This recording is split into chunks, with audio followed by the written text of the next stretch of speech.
बसा खाली बसा. गाणे कोण मोबाईल कोणाचा बंद करा. आचार्य महाराज की जय. बसवेश्वर महाराज की जय. बसवेश्वर महाराज की जय. संत श्री हनुमंत स्वामी महाराज की जय. डॉक्टर शिवलिंग शिवाचार्य महाराज की जय. शिवसद्गुरु शिवलिंग शिवाचार्य महाराज की जय. हर हर महादेव. सर्वांना खूप खूप आशीर्वाद. तुम्हाला टाइम दिला होता 1:30 ते 2 वाजेपर्यंत. वाजले आता 4:30. म्हणजे झाल्यावर शिव सद्गुरु शिवलिंग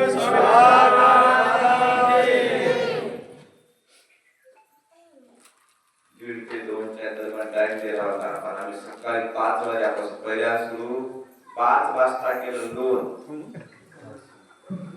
पहिल्यानं लोन केलं, त्यातली समाप्ती केली.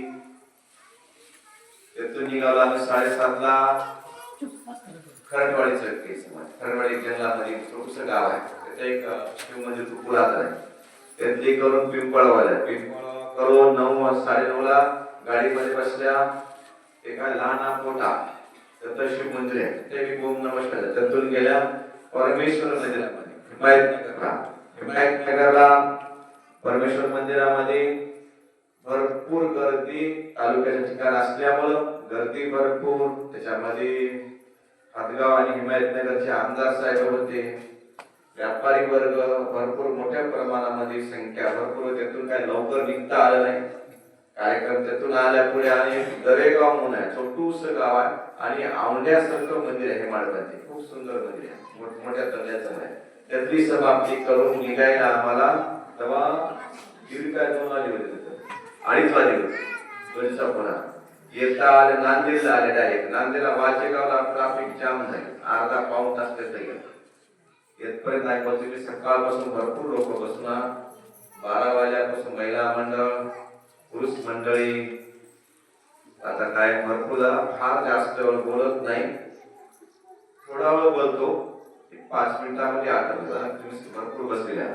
पण तुमचा 1 महिन्याचा कार्यक्रम गावाच्या बाहेर शिव मंदिर खूप सुंदर बांधकाम केलं तुम्ही. तुमचं श्रद्धास्थान खूप निसर्गरम्य वातावरणामध्ये शिव मंदिराची प्राणप्रतिष्ठा तुम्ही केली.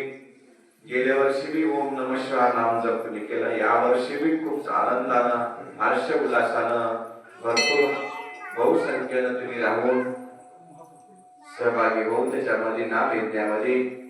आणि हा श्रावण मास म्हणजे 72 वर्षानं आलेला योग आहे.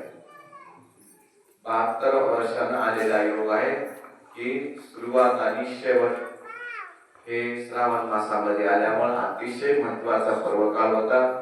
आणि त्याच्यामध्ये तुम्ही भगवंताचं नामचिंतन ओम नमः शिवाय हा महामंत्र आहे. याच्यामध्ये सगळं विश्व समावलेलं आहे. सगळं विश्व या ओम नमः शिवाय मंत्रामध्ये विश्व समावलेलं आहे. आणि याच्यामध्ये सर्व विश्वाची संपत्ती दडलेली आहे. पूर्ण विश्वाची संपत्ती या विश्व ओम नमः शिवाय जपामध्ये आहे. तुम्हाला पाहिजे ते मिळते, फक्त आपली श्रद्धा भाव पाहिजे. नाम हेच तपश्चर्या आहे. नाम हेच साधना आहे. नाम हेच पूजा आहे. नाम हेच देव आहे. ओम नमः शिवाय हाच देवच आहे. नाम हेच सगळी तुमची साधना आहे. नाम हेच आपलं तप आहे. या भावनेनं जर आपण केलं. आपण सध्या कसं आहे, कलियुगामध्ये जन्मलेले प्राणी आहोत. कलियुगामध्ये आहोत. कलियुगाला सत्ययुग, द्वापारयुग, त्रेतायुग या तिन्ही युगाचा भाव म्हणजे कली आहे. आणि कलीला वरदान आहे देवाचं वरदान आहे. आणि कली वरदान मागून घेतलं. सतयुग, द्वापारयुग आणि त्रेतायुगामध्ये काय होतं, हजारो वर्ष तपस्या करत कली म्हणतात मला तसं देऊ. या राज्यामध्ये लोकांना भगवंत प्राप्ती लवकर झाली पाहिजे. लवकर झाली पाहिजे. एका दिवसात सुद्धा होऊ शकते. फक्त आपण श्रद्धापूर्वक ओम नमः शिवाय शिवमंत्र जर आपण केला नित्य नियमानं सकाळी ब्रह्ममुहूर्तावर उठून ते संध्याकाळी दिवस अस्तमानपर्यंत जर आपण जर केला ते नामस्मरण तर खरोखरच आपल्याला शंभो महादेवाची कृपा झाल्याशिवाय राहत नाही. शंभो महादेव हे भक्ती प्रधान देव आहे. भक्ती प्रधान देवाला फक्त भक्ती मागायची. त्या भक्ती माग सगळी युक्ती आपोआपच येते. फक्त भक्ती मागायची. शंभो महादेव कधीच सुख दुःख काही मागायचं नाही. फक्त भगवंताला सांगायचं शंभो महादेवाला तुझं नामस्मरण सदैव माझ्या हृदयी माझ्या हृदयामध्ये सतत नामस्मरण. आपण काय म्हणतो ओम नमः शिवाय नमः शिवाय मंत्र मनीत असला दयाळा मंत्र मनीत असला.